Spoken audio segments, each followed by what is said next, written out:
to start before that too. Yeah. So it's just been ballooning. It's a recency bias thing, is what it is. Yeah, that's true. And still, just a little bit over 4 from your 5th starter. Like, You get the I'd still take that. Yeah.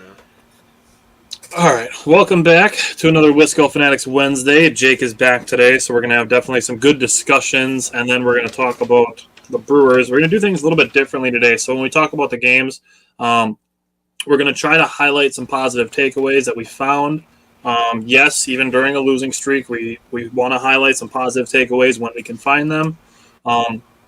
We see so much criticism on social media, so we want to talk about what can be improved instead of just saying, the Brewers suck or whatever, this team sucks, this guy sucks. Like, we want to actually take things, put them into perspective and say what specifically can be improved.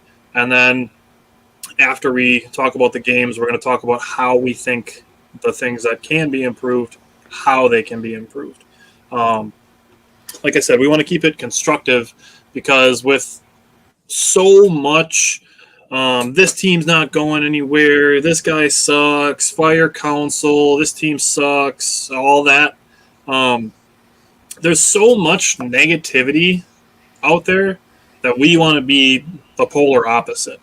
So with all the negativity, if you're just a person on social media, you might not think that you're affecting other people, but you really can. Because you become a product of the things that you see, the things you associate with, the things that you put in your mind. So when all you see is negative, sucks, trade, fire, that starts to creep into the back of your mind, and now you're thinking like that, even though you're not trying to. So Jake and I, we want to be that polar opposite, where it's like, even when things aren't going well, like, there's still like, this happened that was good, this happened that was good. This is a good thing. This is something they did better than they have been doing, as opposed to, like I said, just you suck, this guy sucks, trade this guy, fire this guy. That's such a negative mindset to take to begin with, and then there's nothing constructive about that. If you like honestly want Craig Counsell fired, for example, it's so easy to just say, fire the manager. It worked for the Phillies. They've won 6 games since they fired their manager. If we fire ours, the exact same thing will happen. First of all, that's not the case. Second of all, if you fire Counsell, who are you replacing him with? You really want, 78-year-old Joe Madden and Joe Girardi, who's been fired from 2 managerial jobs already, that don't understand the way that analytics baseball is driven and doesn't know that, like Craig Counsell does, and how in sync him and David Stearns are. Yeah. That's the thing that you're thinking. I can understand. If there is a candidate out there that you know about that nobody else does, by all means, present it. We can have an actual discussion. But if you're just saying, fire Counsell or DFA Kane, just because you're mad about their performance, that doesn't actually make any sense. You're just saying that from a place of anger and frustration, which we understand. Just take a deep breath. Tim, I don't know about managing a baseball team. Baseball is probably my 3rd most knowledgeable sport. I'm working on it, but yeah, I don't know about managing a professional baseball team. I can play some recreational softball. That's what I can do. I don't know, Jake. Do you have any thoughts on the negativity of social media? Well, first of all, we're 63 games into the season, right? So we're not even halfway through. So you're gonna give up on the season 63 games in? That just doesn't seem like a good. I'm glad you brought that up because there were people giving up on the Bucks 30 games in because the Bucks got off to a slow November and December. Yeah, I don't understand. I mean, you got to have patience, right? You got to take your lumps, and this will go into a good discussion that we're going to have later about enjoying the regular season, right? Mm-hmm. It's a marathon. It's not a race. So right now, we're taking our lumps. In football, this would be equivalent to, I don't know, losing two games in a row. good God, if the Packers do that, the world is going to come to an end, and everybody's gonna be like, "We need Devontae!" Oh Yeah. gosh. Yeah, I don't want to deal with that. Uh, I don't know if you guys enjoy that voice, but if you keep bitching it, that's the voice you're gonna get. That's the Wicked Witch of the West. Yeah, we need Devontae. We should have traded for Debo. We should have signed Julio. Yeah, we should just sign everybody because we're on everybody. Yeah, we're on Xbox Gold membership right now, so we got that forced trade clause on. Oh, that's awesome. I wouldn't fire him. He's the longest tenured NL. He's the second longest, isn't he? Who's the longest then? He is the longest. I'm shaking my head no to Tim in the comments section. We need Julio. Yes, Julio. I am different than Tyler on Julio, though. I would give him a flyer. I'm not saying that we absolutely need to or we need him or anything like that. I'm not saying that he would make the roster. Okay, but let me give you a hypothetical scenario where I would be okay with it. Okay. If let's say Sammy Watkins. Now we're switching to football. Yeah, this is part of it though. This is part of it. So the next topic that we're on here is enjoy the journey. So we're talking about the Packers. The OTAs barely started. Minicamp is barely going, and we're not even into actual training camp preseason or the season yet. No. And we're already talking about it because we enjoy talking about it. So they're the best. This is part of it. So this ties in. So the Packers, for example, let's say Sammy Watkins gets into the second week of July and has a hamstring injury or a re-aggravation of an injury he's had previously, and the Packers decide, hey, Sammy, thanks for coming, thanks for trying. The injury history is just too much. We're going to move on. And they offer Julio Jones basically the exact same deal they offered Sammy Watkins, then I could be okay with it. But essentially, I agree with that. Essentially, Sammy Watkins and Julio Jones are the same boat for me. They are both old. Well, Sammy Watkins is 28.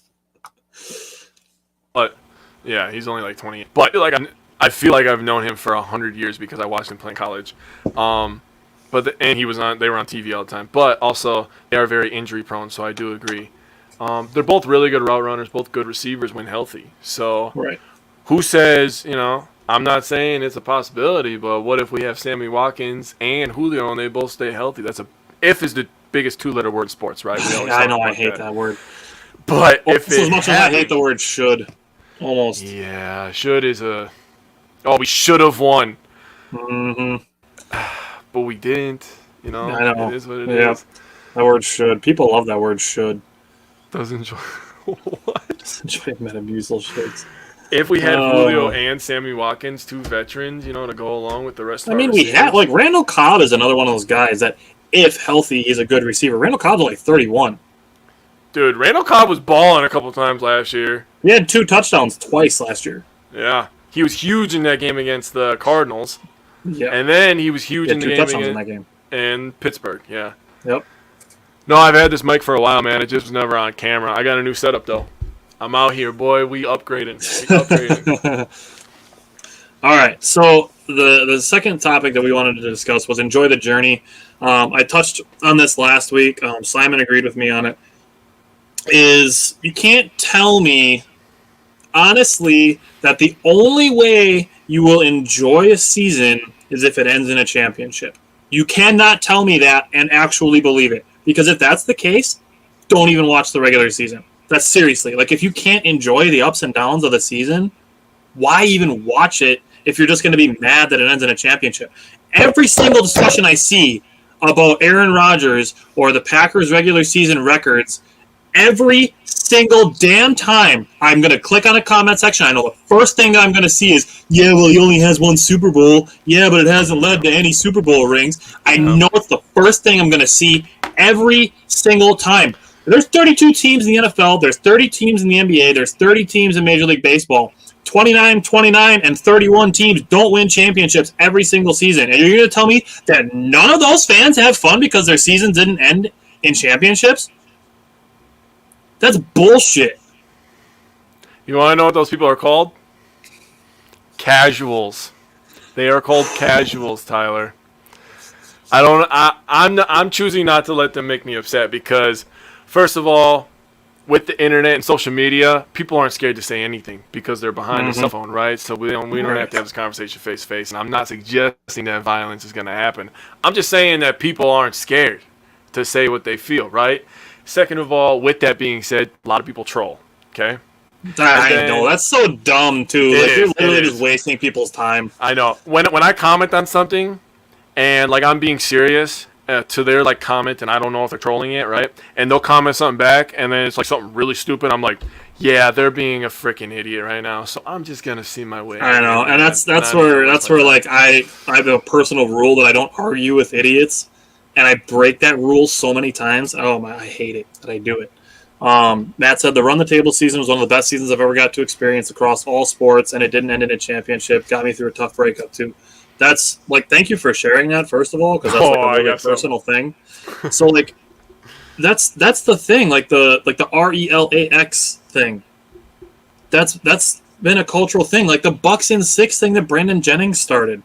For the culture, like that's culture stuff. That's all of this buildup will eventually lead to a championship. Eventually, ask a Cubs fan if they didn't enjoy watching the Cubs for 108 years and say that their championship, finally made all that time worth it. So, Rodgers has 4 MVPs. The Packers are the first team to win 39 regular season games in 3 consecutive in 3 seasons. And because it hasn't ended in a championship, fans are unhappy.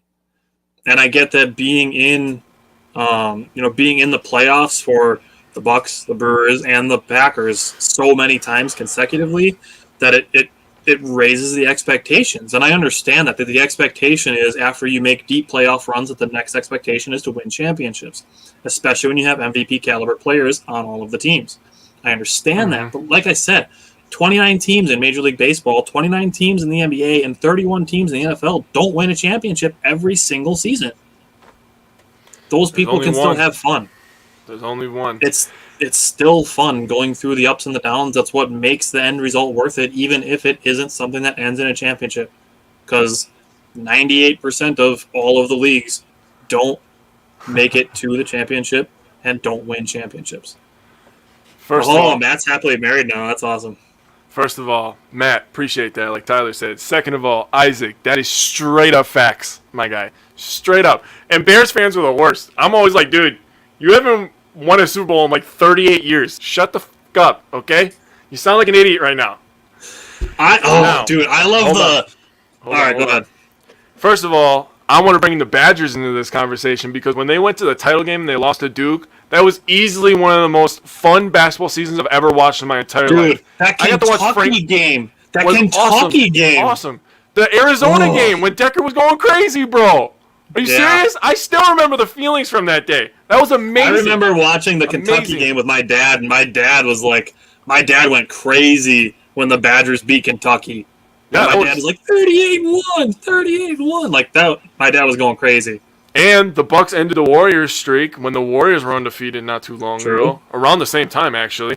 Now, I want to talk about something because, Matt brought some feelings up about the run the table season.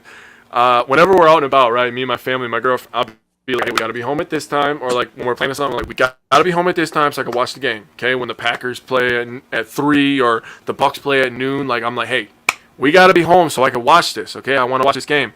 She's always like, sports. You pick sports over me. I'm like, listen, sports don't cheat on me, and sports is there when I ask sports to be there, okay?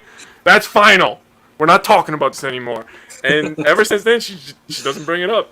Sports is there first. I'm sorry. Take care of yourself, Kings. Yeah. Yes, Josh. The Cowboys do win the Super Bowl every year in July. Yeah. Yeah. It's usually right before the new Madden comes out that happens. Yeah. But the thing that I wanted to say is, it's fun for fans. I get that there's trash talk involved, and that's not going to go away, and it's fun sometimes. But at the end of the day, it's more fun to trash talk with somebody that you actually respect instead of somebody who's just going to go, ooh, you beat us, big deal. We have a guy who's in his second year, and you guys have an MVP. Ooh, you beat backup quarterbacks. Like all of that. Or you wasted a 4-time MVP, a first ballot Hall of Famer, and you only have one championship. And how many careers have been wasted by other teams? Not everybody gets to win a championship. Adrian Peterson doesn't have a Super Bowl. Randy Moss doesn't have a Super Bowl with the Vikings. Megatron doesn't have a Super Bowl. Stafford had to leave Detroit. He doesn't have one with the Patriots either, or the Raiders. How many elite defenses have the Bears had in the last 20 years and no championship? You had Brian Urlacher, one of the best middle linebackers ever. No championship. Briggs. Put some respect on Lance Briggs. He was a stud for a few years. You had a defense. You had a defense that carried Mitchell Trubisky to a 12-4 season and no championship. Yeah, you had defensive year Khalil Mack. Yeah, dude. I don't want to get into all that petty shit. And the thing that makes me angry is when we're talking and they try to be like, oh no, this is what it says, so this is what it is. And I'm giving you context. I'm waiting for you to give me context on why you're thinking that way. If you can't give me context, I know that you're just an idiot. Plain and simple. Right. You got nothing to say. It's ignorance is what it is, really. When it boils down to this is something we're going to talk about on Friday when we do our bonus episode.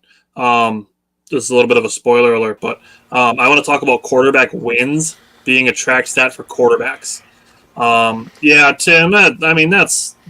I don't even know if you can help somebody that says that Goff's the best quarterback in the division. He might be the 5th best quarterback in the division if I'm being straight up.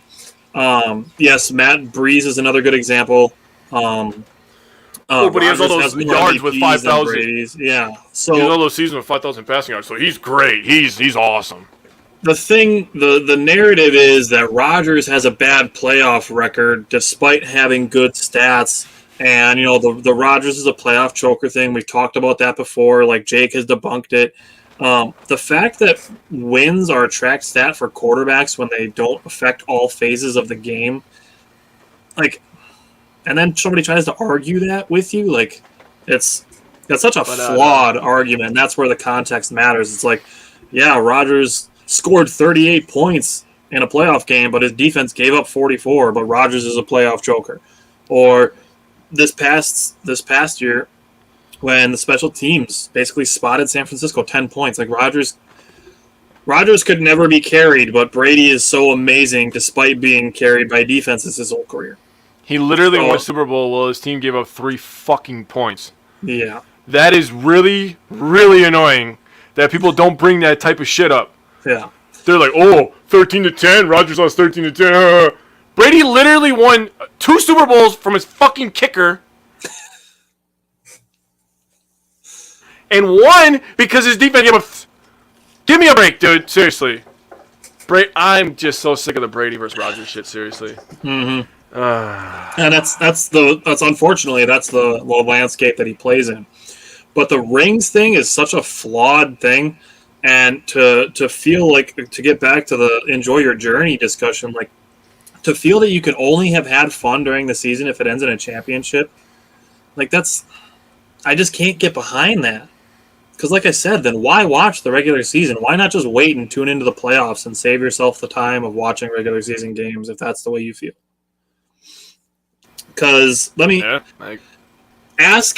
a Dolphins fan who's in their 40s and 50s and ask them if they enjoyed watching the Dan Marino-led Dolphins. Guarantee you the answer is yes. Sure they did. I mean, if you ask my dad right now if he enjoyed watching the Bucks in the 80s, he'll tell you yeah. He loves the 80s Bucks. Loves it. Sidney Moncrief, dude. Marcus Johnson. I love the late 90s, early 2000s Bucks.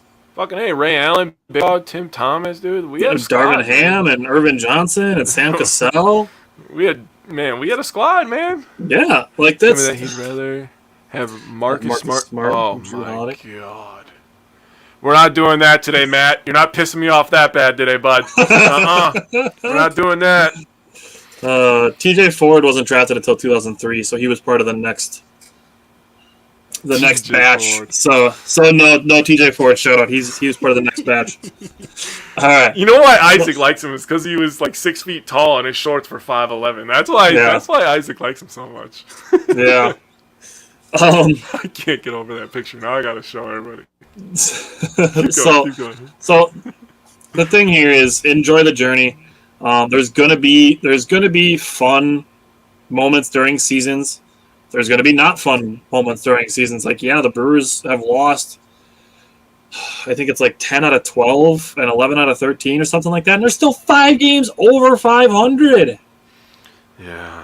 There's 99 games left in the season. If the Brewers won 60 out of 99, they'd have a 94-win season. That's a damn good year. That's almost. I gotta check my prediction. I might have.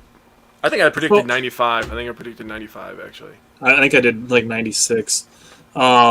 So Dan has a reach headband. I bet he does. Dan has a reach. I'll never forget that one game he had in the playoffs against the Hawks, dude. When we were like the 5 seed or whatever. That one year when Bogut was going crazy. Dan Reach had like 4 blocks, dude. He was going crazy on defense. Oh man, I was working at the Ostoff at that time, dude. I was like 17 years old. Oh my gosh. Oh, that's awesome. All right, so the last discussion I want to have before we jump into the Brewers. If I see one more rival fan make fun of the Packers stock, I'm going to lose my shit. Because it's such a dumb thing. And let me tell you that there's only 2 possible takeaways that you can have from this. If you yeah, that's an awesome picture. Jake could probably fit in those shorts. If you're a rival fan and you're going to make fun of the Packers stock and be like, oh, the Packers fake stock, enjoy your fake stock.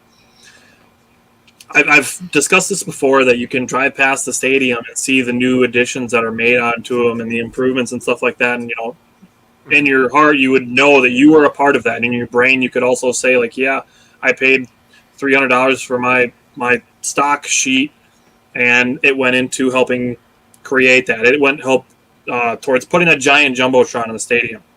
Now, when a rival fan is like, "Oh, enjoy your fake stock," let me ask you this: this is the easiest question to ask somebody when they say that. Is if your team did that, would you buy stock? Because the answer is either yes, because you're a fan, in which case it's not a dumb thing at all, and I'm going to circle back onto this in a second. Or the answer is no, and you're just not as big of a fan as other people are. Now, let me frame this real easy, that if you're ever going to have this discussion with a Bears fan, super easy way to end this discussion in your favor. Ask them what Lambeau Field looks like, and ask them what Soldier Field looks like. Yeah, it's garbage. It is bad. Lambeau Field is still one of the most beautiful stadiums in the entire league. Like, has the best fan atmosphere, usually voted that way, and has been here since like the 50s. And Soldier Field isn't. I don't think Soldier Field is much younger than that. And they're like, can we knock down this eyesore and build another one somewhere else? Yeah. The Packers do the stock sale, and they put that money into the stadium, and they continue to improve it. That's the thing. Yeah, exactly, Isaac. That's oh shit. It's like Soldier Field is so bad that they're trying to get out of it. It was 1924. It's 98 years old, it says. That's pretty old. I see. When was Lambeau built? I believe it was 57. So Lambeau is 57. So it's 65. 57.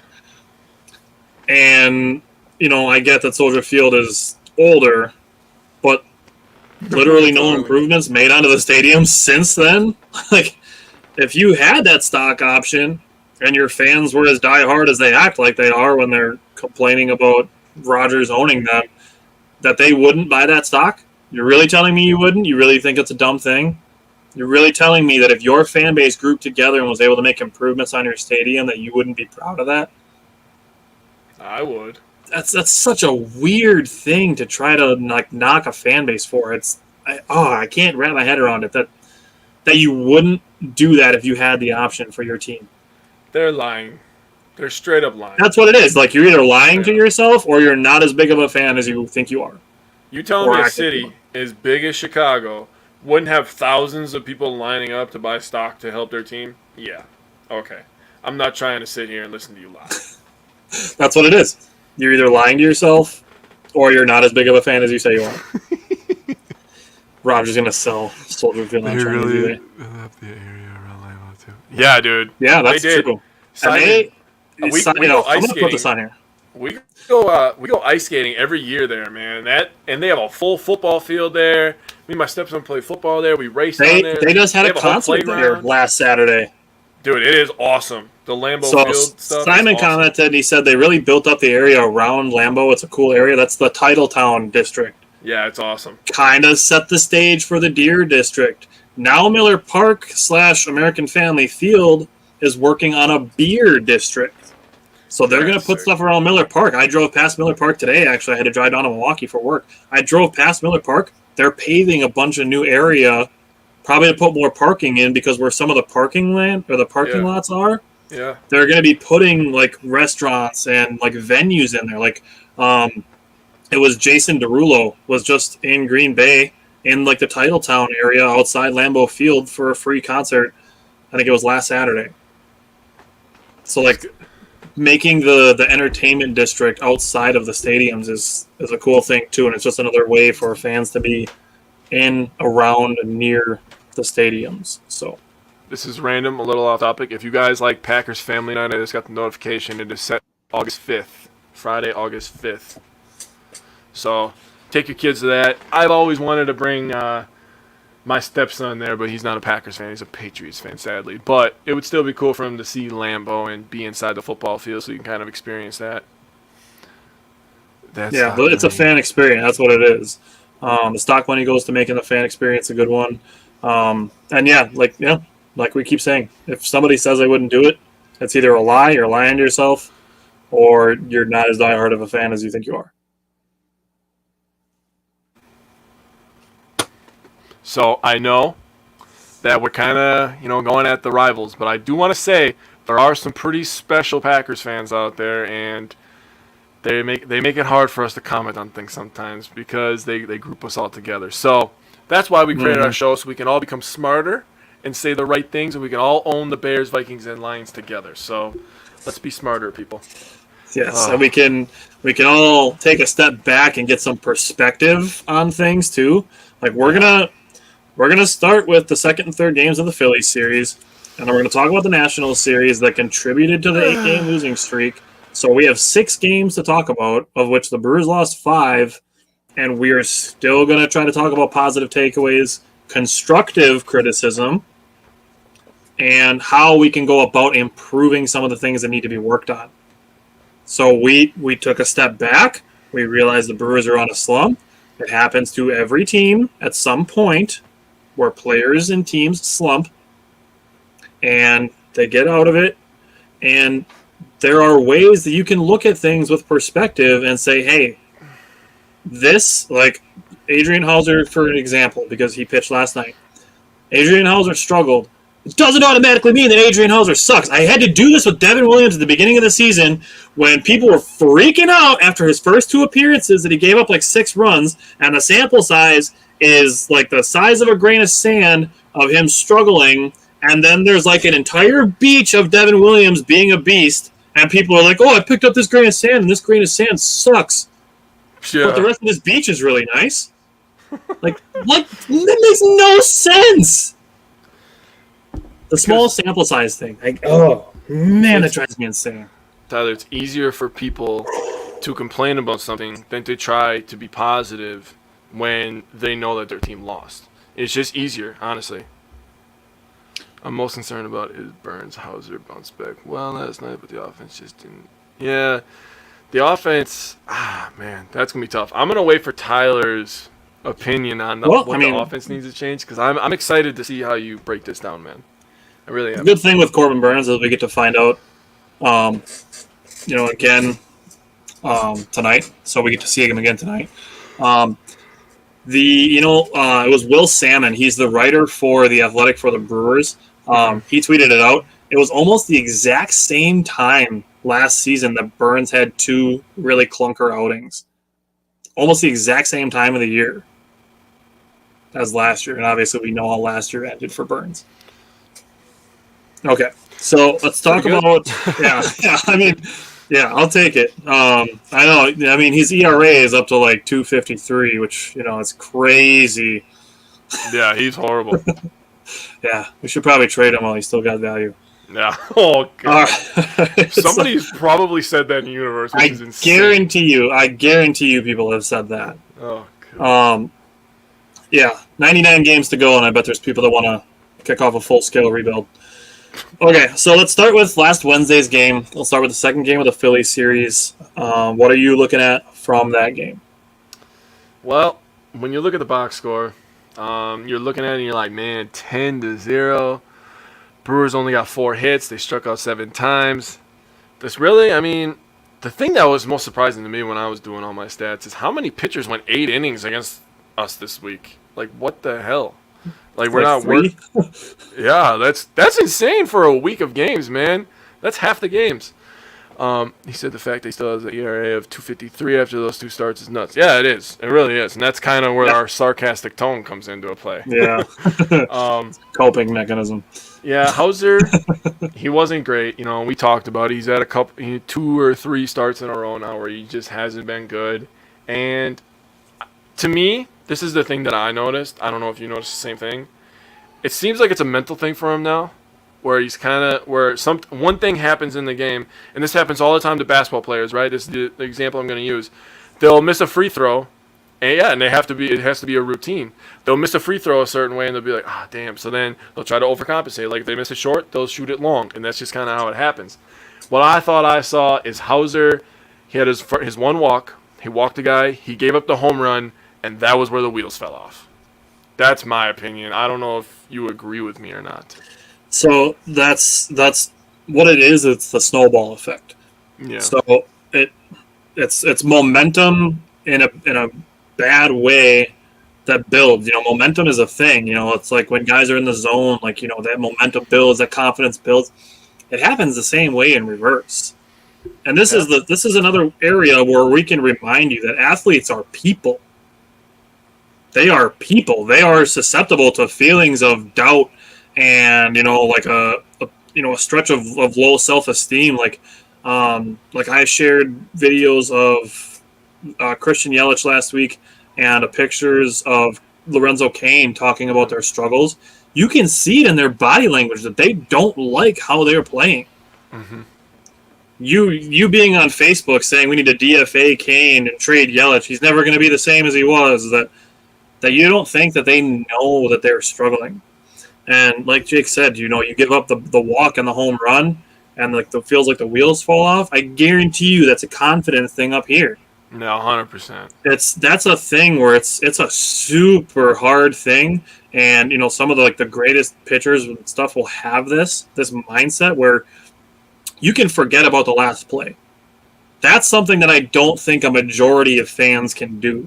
Is that they can't forget the bad stuff that just happened and try to focus on doing the right stuff now. And that's a trait that really high performance athletes have. I guarantee you, Jordan, Kobe, LeBron, I guarantee you they do not have a single thought about the last shot that they missed when they're taking their next shot. I guarantee you, I would be willing to bet that Corbin Burns has this mindset. I know Josh Hader does after listening to him talk after blowing his first save last week, is that they're already focused on the next thing, and that the only thing they're trying to take away from their struggles is how they can improve. What I did wrong, how to make it better, right? Okay, now here's where I'm going to get a little deep on you. Imagine if you did that as a fan or a person. Imagine after the Brewers' 8-game losing streak, you as a fan could say, what have I been frustrated with or complaining about? What could improve from that? Ask yourself the thing, what could improve? That's kind of what led to the new segment, quote unquote, that Jake and I are going to do today. Is we're going to talk about how these things can improve. Athletes do it now. You can do it as a person too. If you're struggling with something in your life, look at it, and ask yourself how you can improve. I have a bad joke. Can I say my joke? Go for it. All right. I know what Hauser needs. He needs to go to one of those massage parlors that Deshaun Watson's been going to. Definitely get a little more relaxed then. I had to, bro. I was thinking about it when you were like, "Oh, let's do positive takeaways." I was like, "I know how you can relax. I know a way." I'm sorry. That was so inappropriate. Matt said, "I want to give Kane a hug. I hate seeing him go like this, and hope he bounces back." Yeah, Kane's one of the best. He's got the capability. Yeah. So like, I said this to one of my coworkers today. I'm like, so the Brewers, it feels like are all slumping at the same time. Yep. Imagine they all break their slumps at the same time. Shit, we'll win. What if everybody gets hot at the exact same time and the Brewers rip off like a 10-game winning streak and they're winning like all the games like 9-2 and 10-0 and shit? Like that's the law of large numbers would suggest that will happen. I know when they should do that. They should do that in October. That's when they should do that. I mean, I'm with it. Like September, you can call it Craig-tember because the Brewers have been so good in September with Craig Counsell. Mm-hmm. That's the thing. Like the Brewers are, I think, 2.5 games back of the Cardinals in the middle of June. Yeah. They've been 2.5 games back on like September 23rd and pulled into a tie with the Cubs and forced a 163rd game. That was awesome, by the way. Also, and that season didn't end in a championship. Also another year, yeah, and I had fun in the regular season. Yeah. I lost my shit when Brandon Woodruff hit a home run off Clayton Kershaw.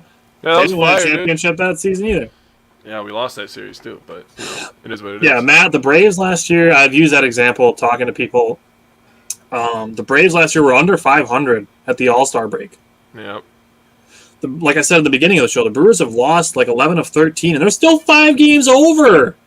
And people want to sell and say this team's not going anywhere, this team sucks, and fire Counsell. It's really irritating. So the Brewers, like Jake said, had 4 hits. Rowdy hit 2 of them. So this is something I looked a little into because I wanted to bring it up for things that we're going to improve. So I'm going to get back to this later.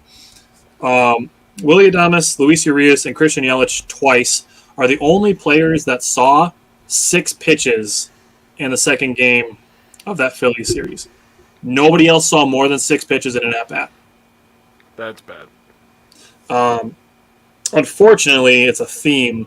But looking at that second game of that series, the positive takeaway that I had from that game, Willy Adames was back, which is definitely a positive takeaway. He's a clubhouse glue guy. He's got everybody eating blow pops in the dugout. So he was back. Unfortunately, he did strike out 3 times, but the team as a whole only struck out 7 times. Mm-hmm. So that is a positive takeaway. On the season, the Brewers average 8.79 strikeouts. So, I know I'm going to talk about that.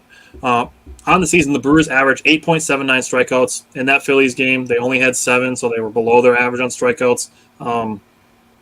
Willy Adames was back, and Luke Barker did get his first career Major League Baseball strikeout. Yeah. So, he struggled at times, but he got his first career strikeout. That's still a happy moment, whether you win or lose. So let's move on to the third game of that Phillies series, and I will let Jake talk again. Well, we hit the ball in this game, had 11 hits, so that was definitely a positive. Yelich hit the ball a couple times. I mean, I just love Christian Yelich so much because of his MVP years that, like, when I see him go 2 for 4, I'm, like, really happy. I'm like, maybe he's about to turn a corner. I know, right? And, like, I want it so bad. And then I saw him hit the home run and against the Nationals. He smoked that ball. Yeah, he did. I got some stats on that one when we get to that. I was like, oh my God, he's gonna fucking get back to form, and then that's gonna get Renfroe going, and it's gonna get Tellez going again, and Willy Adames will get going when he gets more acclimated into the game again because he was out for a long time. I don't expect him to come back and go 4 for 5. I mean, he had a really good game this week too. He basically won that one game against Nationals where we won 4-1. He drove in 3 of the 4. Yeah, he had 3 RBIs. But to this game, my positive outlook is just, they hit the ball, they got on base a little bit more. I like seeing that, obviously. The thing that I don't like that happened a lot this week, and I'm going to bring it up consistently, We just gave up so many home runs, dude. How are we just like missing spots that bad? I don't understand. Like the second game that we talked about, there was 4 home runs. This game, they hit week 3 home. Like people are just teeing off on us. We're leaving the ball over the meat of the plate. It's just like there's, and then on top of that, we're getting unlucky with some hits. I mean, just. Things happen and they lead to other bad things, and that's just how it goes sometimes. That's baseball, man. I was just going to say, like, baseball can be a really cool game at times, and it could also be like a kick in the pants other times. Yeah. And wait. Yeah. Like, baseball is a sport, too, where, like, this is a really hard concept to wrap the mind around, but baseball is a sport where you can fail 70% of the time and be considered really good at your job. Yeah, right. So that's that. Like Jake said, it's good to see Willie Adames and Renfroe, the injured players, back and hitting home runs. Christian Yelich was on base 3 times. I'm going to talk kind of a lot about Yelich in this last week. Victor Caratini had 3 hits. The Brewers as a team had 15 total base runners in the 3rd game of that series. So, like, that's good to see. This game, like Jake mentioned, the unlucky hits, like Didi Gregorius did a check swing that the ball hit the bat and went down the 3rd baseline. Like, that's not something that happens more than twice a season in the entire league. Yeah, and it happened to the Brewers during a losing streak. Yeah, we were talking about that before the show, and I was like, yeah, people will take perfect time swings, smoke the ball, and it'll just slice left. And you're like, how the hell did this guy check swing out of the strike zone, basically by his face, because he was like, oh shit, that's too high, and he was trying to stop, and it just goes for an RBI. It's like, that's just the shit that happens in losing streaks, man. Victor Caratini did have a passed ball. Corbin Burns struck out Kyle Schwarber, and the ball got past Caratini. Schwarber reached on a strikeout, and then it came around to score. That's another thing that's just so rare that it happens in baseball, but it does occasionally happen. And those 2 things happen in the exact same game. Yeah, man. That's just, like I said, that's shit that happens during a losing streak where you're like, you can't explain it. It just happens. Yeah. So Tyrone Taylor did miss a ball that he dove for that got by him almost to the wall. Like, it's just like a everything at once kind of situation. Now, I understand that it's really easy to get into the, oh my God, everything sucks. Like, everything bad is happening to the Brewers. Just flip the page and imagine the exact opposite happening. Yes, Tim, I will talk about that because it's such an unlucky thing. Tim brought up how about the RBI double by the Mets that just barely made it past the grass behind second. It barely made it past the grass behind second because Adrian Hauser tried to stop it, and it bounced off the tip of his glove. And Urias didn't think that Hauser was going to get his hand on it. If Hauser doesn't touch it, which obviously he doesn't know, Urias is right behind him, and Hauser's trying to make a play. You don't fault effort. That's a thing in all sports. You don't fault effort. Mm-hmm. Hauser tried to make a play. It bounces off his glove into the outfield. Urias was making a break on it. Whereas if the ball gets by Hauser and Urias is right there, it's a ground out. But it turns into an RBI double. Like, all of that stuff is happening to a situation where the Brewers are also dealing with a shit ton of injuries, a bunch of debuts. Jason Alexander was my power pair pitcher of the week last week. He's been awesome. Yeah. And we're probably going to get to see him one more time. That's some of those plays that Taylor messed up. Felt like plays caused by pressing too much from trying to make something happen. That's absolutely possible. Like I said, like, these are people too. They're not just, names and numbers on jerseys. They're people. So, they feel pressure. I guarantee you they do. Rowdy Tellez was talking about it. He's talking about, he was on like MLB TV, and he said, it sucks where the guys in the middle of the order, including me, aren't getting it done. So, like, they know these things aren't going the way they want them to. They don't need somebody to tell them that on Facebook. And it goes a lot deeper than Rowdy Tellez sucks. I guarantee you he's spending time watching videos of his at-bats and looking at his mechanics and looking at the pitches that he's swinging at. And, looking at the pitchers that he's going to face. Like, it's so much deeper than this guy sucks. I agree. So, all right, let's move to the Nationals series. Let's talk about the first game of the National series. I'm gonna need you to bring back the Tyler that says context matters for this Oh, I'm here. for the rest of this episode. I'm gonna need that Tyler because it really matters. All right. Well, this first one, man, Ashby, man, 13 hits. You're allowed to have a stinker every once in a while. Like we said, Yep. everybody's kind of in a slump at the same time, man. And Tyler just said that he's earned it, and I agree. He's been so good. He's met expectations, maybe exceeded them to some point. It was nice to see some guys, get some hits again. I mean, we had 7 hits, but the Nationals had 19 hits, so that's not good. They were basically teeing off on us. The first 3 games that we covered. See, it wasn't even teeing off. Here's some context for you. There we Ashby go. got a ton of ground balls in this game. Ton of ground balls. Like, they just kept going in perfect places in between fielders. Luis Urias almost had one. There was one right up the third baseline. One that just went perfectly in between the third baseman and the shortstop. Ashby, he gave up a lot of soft contact. Like the first earned run that Nelson Cruz drove in was like off the end of the bat that just went like up and then dropped into the shallow outfield. Like that happened like 4 times in this game. Just really soft contact that just dropped in for hits. I'm going to touch on this a little bit later when I talk about some of the things that the Brewers can improve. But Ashby went 4 2/3. He gave up the 13 hits.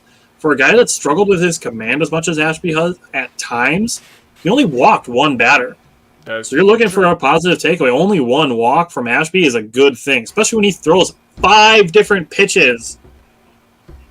To try to control 5 different pitches that all move differently and at different speeds, like to only come out of that with 1 walk is a pretty good thing, I would say. Like I get that a lot of that is guys that were swinging at pitches, but still to come out of that with only 1 walk, only had 2 strikeouts. The Brewers as a team only struck out 6 batters, but the Brewers themselves struck out 10 times and only drew 4 walks.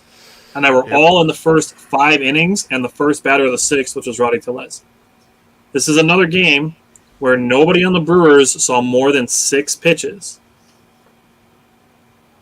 This is a theme, unfortunately. That is annoying. That is so annoying. That's very annoying. What the hell? 6 pitches? You're not even comfortable sometimes, man. Yeah.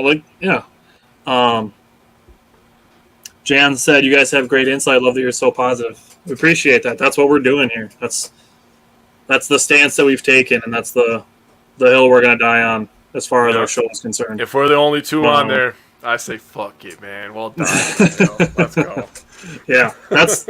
I mean, if we can positively impact even 1 person, which I know based on some of the stuff that Matt has said that I can say we've affected at least 1 person that can take a positive outlook, apply it to their sports teams, and if that can trickle into their life and affect somebody's life in a positive way, like I could die happy. Like that's cool for me. So this is the game. First game of the National Series. Andrew McCutchen had 3 hits. Christian Yelich had 2 hits. And Brent Suter had a scoreless inning. So Brent Suter kind of been struggling. If Brent Suter can build some momentum, that would be a huge deal for some of the bullpen depth that the Brewers are struggling with. Miguel Sanchez did give up 4 earned runs in this game. Barker gave 1 up. The Brewers are 5th in strikeouts, 10th in walks. Brewers just need to strike out less, and like not necessarily they need to draw more walks, but it would help their on base percentage if they did. It would help a lot if they would strike out less. I'm going to talk about that a little bit later, but let's talk about the second game of the National Series. The second game was actually, Lauer had a little bit of a rough game, and he's another guy that's earned it. He's had a couple of rough outings now this year, but he's been so damn good and consistent, to start this year. I mean, I give him a pass. This was the Yelly game where he hit a home run to lead off the game. Urias had a homer. Matthias, homer. 2 RBIs for Matthias, 2 RBIs for Urias. Kane had an RBI, so this was actually a fun game to watch. This is one of the few games I actually got to sit down and watch, so that was nice. I was camping all week. It was my girlfriend's birthday on Friday, if anybody didn't know. That's why I had to miss last week. So doing a little family time, daughter's first time on the beach. She's a baby, so you can probably guess what she was trying to do. She was trying to eat the sand. Eat the sand. So, naturally. Yeah, that was fun until we started building sand castles and stuff. So then she really got into it, and she just liked to destroy them all. So that was that. Oh, jeez, I'm just going crazy. Easy, bud. Yeah, all right, well, while Jakes fixes himself, I'm going to give the stats on Yelich's home run. 108 miles an hour off the bat, so he smoked the ball. 422 feet. Jesus, yeah, he tattooed that baseball. I like the bullpen in this game. They were really good, in my opinion. That's my positive takeaway is how good the bullpen was in this game. They didn't give up any earned runs. They only gave up 2 hits. One strikeout. Williams said 1 strikeout, but no earned runs, and they went 3 innings without giving up anything. So well, that was my positive takeaway from this game. Yeah, so that's Strzelecki, Milner, and Devin Williams all had a scoreless inning in this game. Yeah. Like Jake said, Luis Urias, seeing him hit a home run after having a really tough homestand. Hopefully that's like a slump buster for him. And Luis Urias can get back to getting on base a ton like he did when he came off of his injury. Like Jake said, Eric Lauer has done enough to have earned being able to have a bad game once in a while. Mm-hmm. 5 innings, 7 hits. The 4 walks are the thing that jumped out to me. 2 of them did come around to score. So one of them actually forced a run in. And in a game that the Brewers lost by 2, it's really an unfortunate thing that's how that ended up. So the home runs thing, he gave up back-to-back-to-back home runs at one point in this game. And with that was Eric Lauer was getting behind in counts. The third one that he gave up was down to a 1-2 count, and he was just trying to get a other way around. It was a 1-2-1 count, and he's trying to get the count back even, and the ball got hit out because he's trying to get a strike back. He's trying to get back into the count. This thing, 9 left on base, 4 in scoring position. So again, in a game you lost by 2, leaving 4 guys in scoring position, having 4 walks, 2 of which scored, 1 of which forced a run in. That's one of those things where the context matters. Those things, if you can correct even these things that are just small things here and there, could end up making the difference in some of these games. Very true. This was the game also where I was watching and you see the recent history that we had. This was the game where you're watching it and you're just like, yeah, the Brewers are about to turn the corner because they played much better. They look like a better baseball team this day, in my opinion. They didn't look like the Brewers that were losing all the games. Yeah, I want to throw out 2 more things. One of which, being a positive takeaway, Mark Matthias hit his first career home run. Yep. I could not be happier for him. Like, he had a shoulder injury that kept him out all of last season. Like, he said he was considering retirement, never thought he'd make it back to the big leagues. And here he is hitting dingers, and now he's playing second base a ton because Colton Wong's on the injured list. Yeah. Like, I couldn't be happier for Mark Matthias, so it's awesome to see him get his first career home run. Yep. And then in the second game of the series, only 5 strikeouts. Yep. Putting the ball in play, that's a big deal. Yep. So I'm just going to tell you the same thing I said last week. I would rather have a guy ground into a double play by trying to make contact than to just strike out. Because when you put a ball in play, it's not guaranteed that it's going to turn into a double play. That's like the defense still has to make those 2 plays to get those outs. And, it could have turned into a hit, or it could, be a fielder's choice or whatever. Bounce. You never know, man. Right. Could force an error if the ball gets over the first baseman, rolls into the dugout, then everybody gets one more base. All of that is all more possible than if a guy strikes out. Yep. I guarantee you errors are more common than guys reaching on strikeouts. I guarantee it. Oh yeah, 100%. I would bet any amount of money on that. Just because I know guys reaching on strikeouts almost never happens. But so let's go to the game that broke the streak, the final game of the National Series. Jason Alexander. He was my power pair pitcher last week while you were gone. No, that was a great choice in my opinion.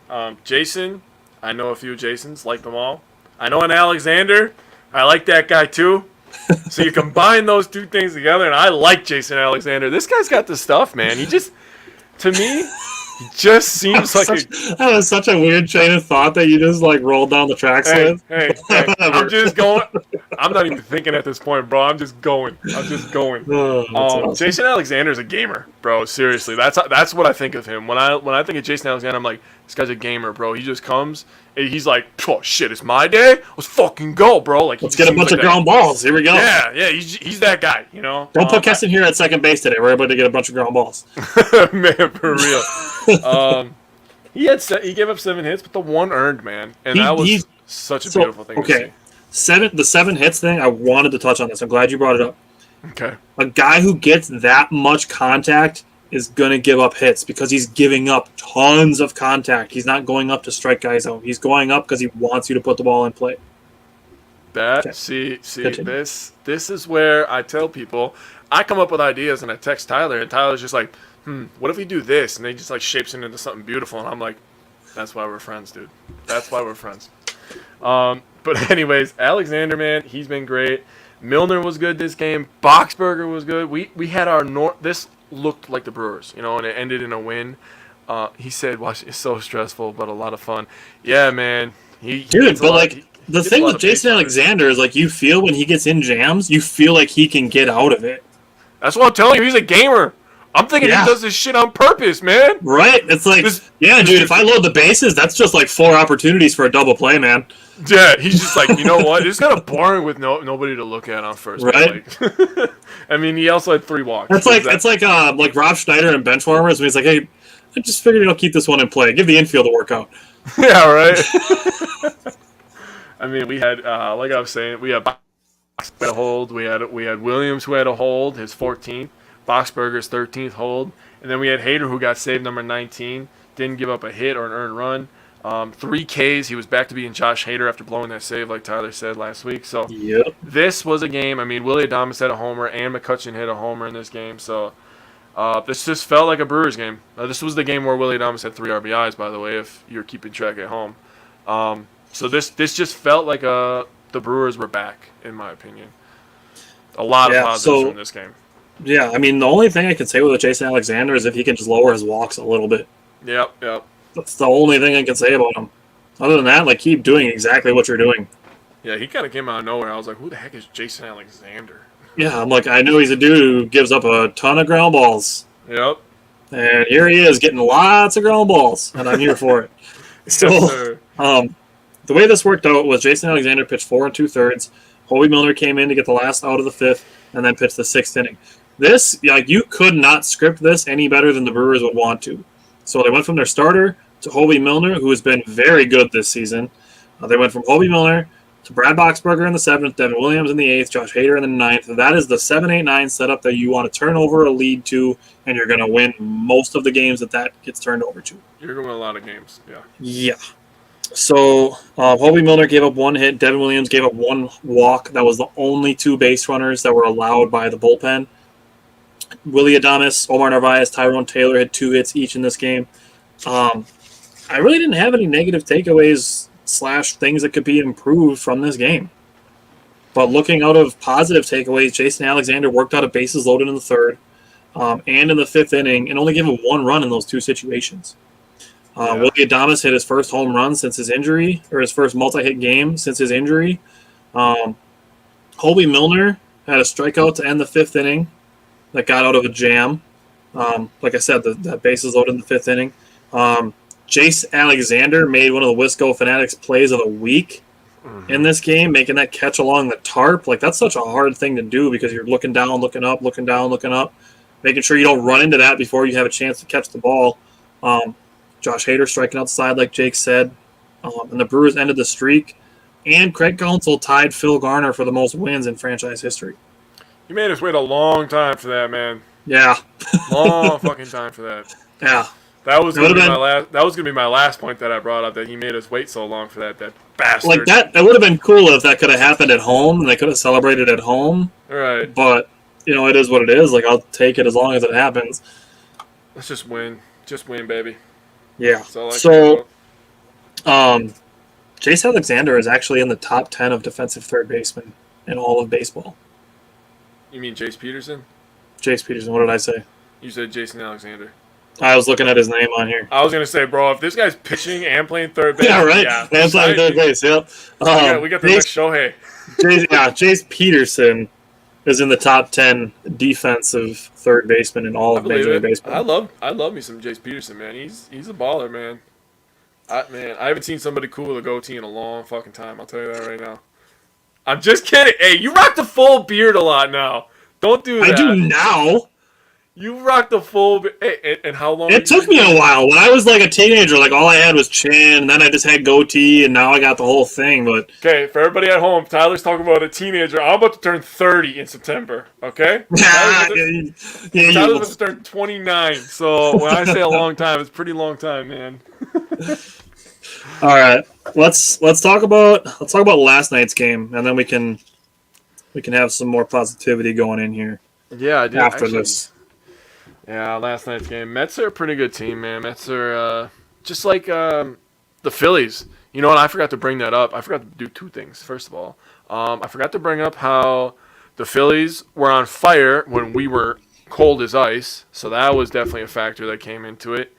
And then I also wanted to pick on myself and say, for the last week, the Brewers look like me playing as the Brewers on Xbox. So I should probably stop doing that because I might be giving them bad luck. Because I end up with like 15 strikeouts and 2 hits, and I'm like, oh, let's go. That was fun. I had a lot of fun. Why did I have fun? Why did I have fun? Yeah, at least you're enjoying the journey. Proud of you. I'm trying my best. Last night, I mean, Hauser looked a little better. I mean, he still gave up the 8 hits, but like you brought up a really great point talking about how, he's a contact guy, so he's going to give up hits. He only had the 1 walk, the 3 Ks, but no offense, man. So it's, as a pitcher, I can't imagine. Dude, I feel so bad for Renfroe. He hit one into the left center gap, and Nimmo just made a diving catch. Yeah. Like you tip your cap to that guy. Pretty sure that was on top 10 plays, if I remember. So wouldn't doubt it for a second. That was a really not as good as the one that the dude from the Red Sox made on Monday, I think.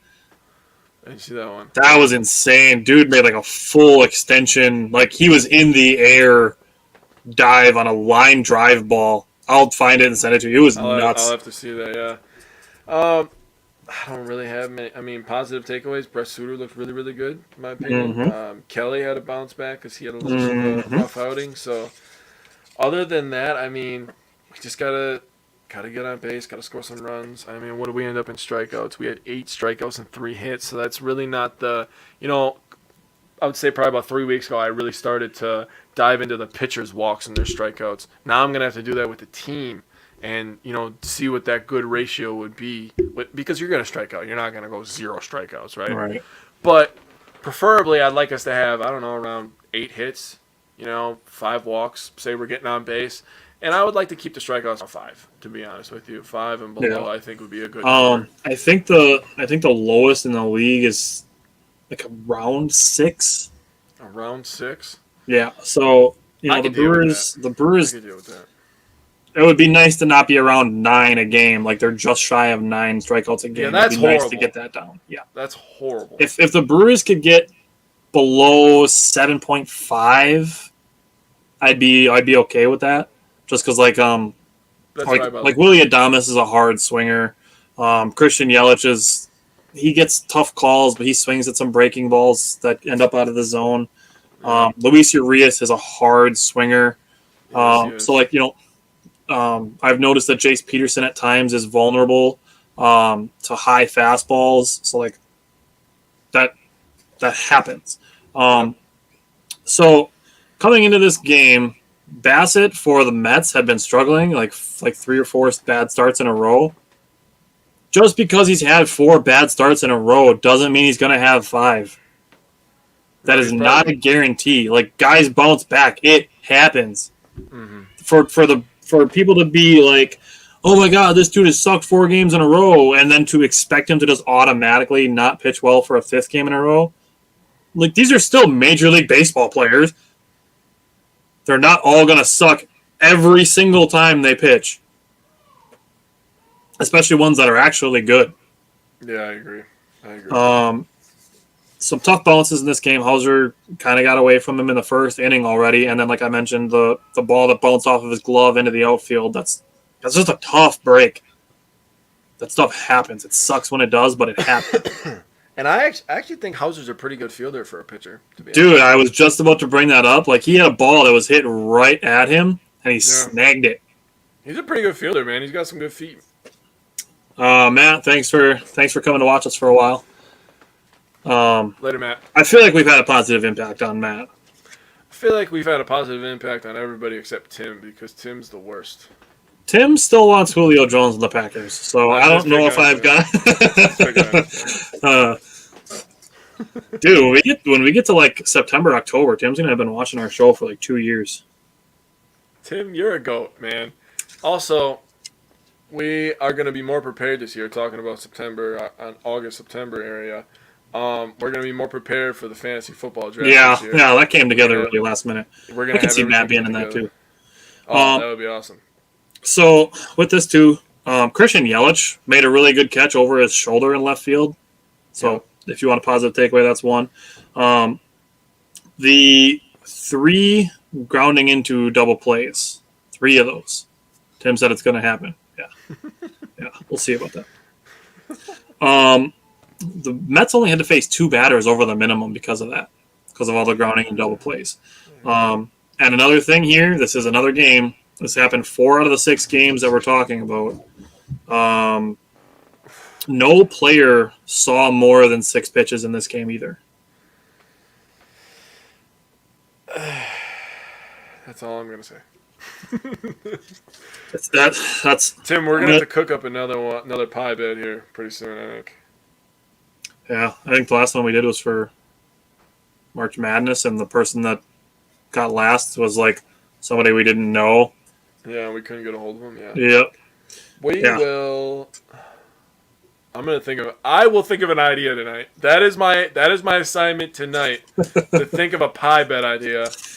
And I'm just gonna throw this out there. I want Simon and Bryant included in this. Oh, we should do that. And I'm not gonna say this out loud, but I'm gonna say this out loud. I secretly want Bryant to lose because I think he'd be the funniest to watch get a pie in the face. Simon's a little bit more laid back, so you'd be kind of like, yeah, all right, just give me the pie. Where Bryant's just going to bitch the entire time, and wham, let's go. I hope Bryant listens to this tomorrow, and he's like, dude, what the hell? Come here, Bryant. No, me and Bryant have a great relationship because I feel like we both talk a lot of shit, man, and we both shoot from the hip. You and Simon are more alike because you're more analytical, and you like, add everything up before you respond. And I'm just like, I don't got time for that. I'm just going to say what I got to say. Pumpkin? No, Dad, I won't give you pumpkin again. I won't give you pumpkin again, I promise. No more pumpkin. Like a good old cinder block to the face that doesn't even taste good. Wow, that was the Mike Tyson pie, baby. That was awesome. All right, so positive takeaways from last night's game. Christian Yelich made a really nice catch. Adrian Hauser made a cool catch. Like I said, the Brewers have lost 11 of their last 13 games. They're still 5 games over 500. Brent Suter and Trevor Kelly combined for 3 1/3 scoreless innings. So it's good to see. Actually, they didn't even give up a hit. So it's good to see them potentially build some momentum. Also, with that, those 2 pitching 3 1/3 innings. Boxberger didn't pitch last night. Milner didn't pitch last night. Devin Williams didn't pitch last night. Josh Hader didn't pitch last night. All those guys are available tonight because they didn't pitch yesterday. Yep. That could potentially be something that factors into today. So I think they're on. Are they on FS1 today? Fox Sports? I think they're on FS1. I don't know. I have to watch them on alternative viewing sites because Bally Sports app sucks. Oh, I think they're on FS1 tonight for people that overpay for cable like myself. All right. So do you want to look at things that can improve, or do you want to do the power pair first? I think we should do the power pair first because let's power pair first. Yeah. Let's power. Okay. All right. Do you have a position player? Do you want to talk about some position players? My position players are 2 people that actually do need to improve. So let's do position players last because it'll transition into things that need to improve. All right. Give me your pitcher then. All right, my pitcher. And you actually brought him up a lot today. And I know he didn't have a lot of opportunity because we were getting our butts whooped this week. But I picked Devin Williams because he's back. And I only That's do a very this good one. Mm-hmm. kind of to be a little petty. I'm not going to lie. I still have that side to me. But it's because people were bitching about him in the beginning of the year. You know, when he was coming back from injury and he was pitching pretty bad. He had 2 innings pitched. Yes, I know that's not a big, giant sample size. But if you're going to go after him for small sample sizes, I can give him credit for small sample sizes. That's just how this works. 0 hits, 0 walks, and 2 Ks. Devin Williams is Devin Williams again. That's all I got to say. You want a big sample size on Devin Williams? Give me a sample. Oh, boy. Give me one. Since May 10th, he gave up 3 earned runs to the Cincinnati Reds. Since then, he has pitched in 13 games. He's pitched 13 innings in those 13 games, only given up 4 hits, only given up 3 walks, and has 20 strikeouts in those last 13 appearances. He's gone over a month without giving up a run. You ready for this one? His ERA in that time went from 5.25 to 2.63. Yeah, that's what I'm saying. Devin Williams is Devin Williams again. That's why everybody freaking out. Shut up. Stop taking a grain of sand from the beach and saying this is what he is. Damn. I agree. Okay, so I had Devin Williams written down as a potential alternate in case you said my other one. My other one is Hobie Milner.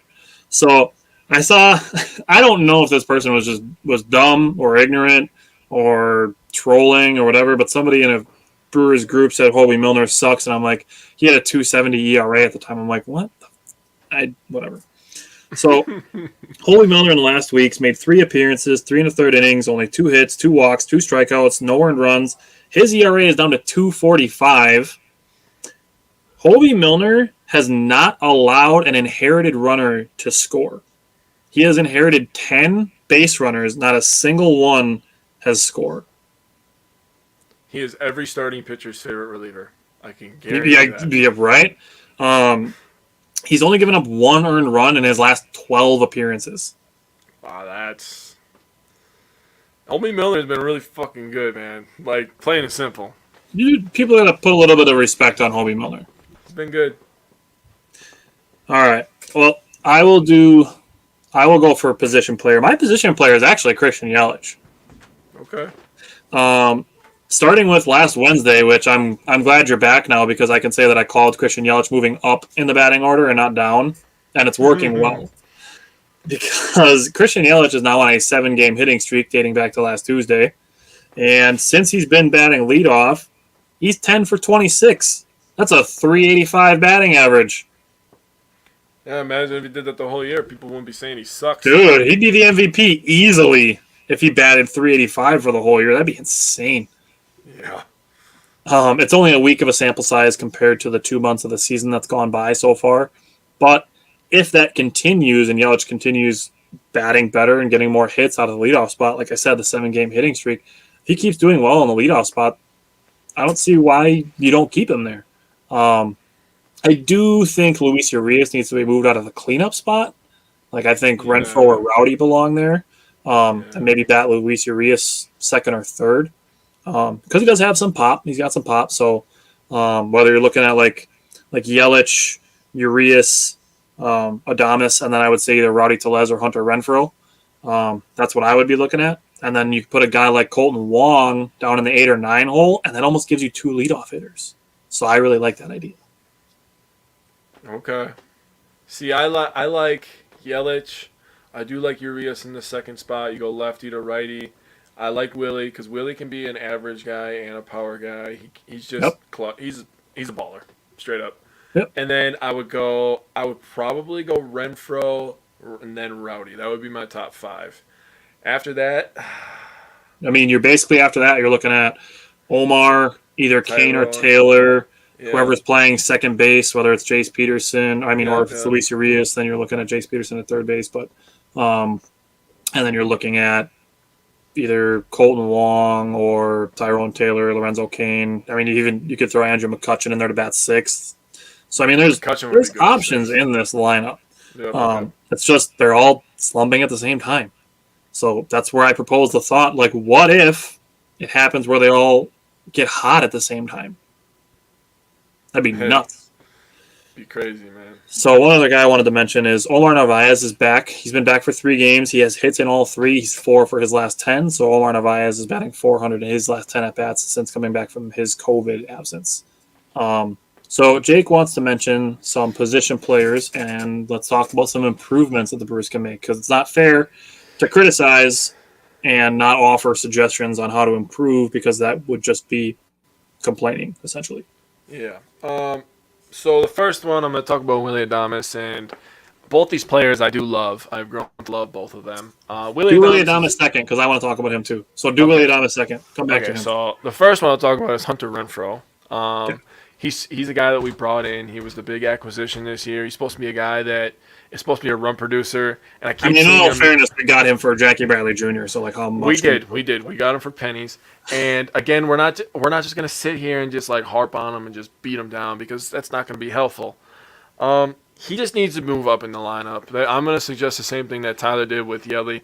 I don't want to see Hunter Renfroe batting like seventh. You know, I don't like him down in the lineup like that. He needs to be up because he's going to see better pitches that way too. You know, Council could do a little better job with the substitutions, in my opinion. But I'm not a baseball manager, and I am nowhere near one, so I'm not going to suggest what he needs to do with that. But Renfroe just needs to be a guy, just needs to trust his bat. Something that always used to calm me down, and this is talking about when I was a little kid, but this is a good example because it worked. You know, little kids don't understand a lot of stuff that's going on, right? So when you're batting and you're playing baseball as a little kid and you have 2 strikes on you, and, you know, my dad would call time, and, you know, me and you were on the same team, actually. My dad would come up to me, he'd be like, listen, you don't need to press. I know you're going to freak out because you have 2 strikes on you, but you got the bat. You're still in control. So they just need to calm down. They're still in. You're Hunter fucking Renfroe, dude. You jacked 30 bombs last year, man. You have massive power. You don't need to overswing. I just want Hunter Renfroe, Willie Adames, all the guys, just relax, man. Let's take a chill pill. Let's take a step back. Let's get back to the basics. That's basically what I'm trying to say. Let's get back to the basics and let's make this thing happen, you know? All right. That is my suggestion. Talk about Willie Adames now. Okay. So I brought them both up because they were both pretty horrible this week. Renfroe was 3 for 24, and Willie Adames was 3 for 20. Now, what I was going to say, and I'm still going to say, is I'm going a little lighter on Adames because he's coming back off of a long injury.